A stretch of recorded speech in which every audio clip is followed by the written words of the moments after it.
Hi, எல்லாரும் எப்படி இருக்கீங்க?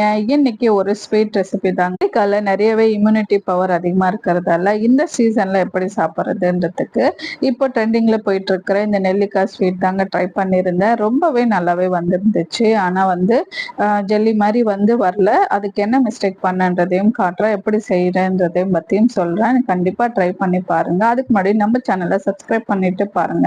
முதல்ல இட்லி குக்கர்ல வேக வச்சு எடுத்துக்கணுங்க. அது சீக்கிரமா உதிரி உதிரியா வந்துடும் கொஞ்ச நேரத்திலே. அதை எடுத்து மிக்சியில இஞ்சி போட்டு நம்ம மிக்சி அடிச்சு எடுத்துக்கணும். அதுக்குள்ள எவ்வளவு ஸ்வீட் வேணுமோ அந்த அளவுக்கு நம்ம வெல்லம் கரைச்சி இந்த மாதிரி நம்ம அந்த வெல்லத்தோட இதை ஆட் பண்ணிக்கணும்.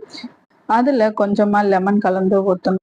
இது செஞ்ச கொஞ்ச நேரத்திலே நல்ல ஜெல்லி மாதிரி வந்துருச்சுங்க. ஆனா ஜெல்லி மாதிரி வரணுன்றதுக்கு என்ன பண்ணணும், இப்ப கார்ன்ஃபிளவர் மாவு இதுல லைட்டா கலக்கணும். அதை தான் மிஸ்டேக் பண்ணிட்டேங்க. நீங்க அதை மிஸ்டேக் பண்ணாம ட்ரை பண்ணி பாருங்க. எப்படி வந்திருக்குன்னு சொல்லுங்க. அடுத்த வீடியோல பார்க்கலாம். பாய்.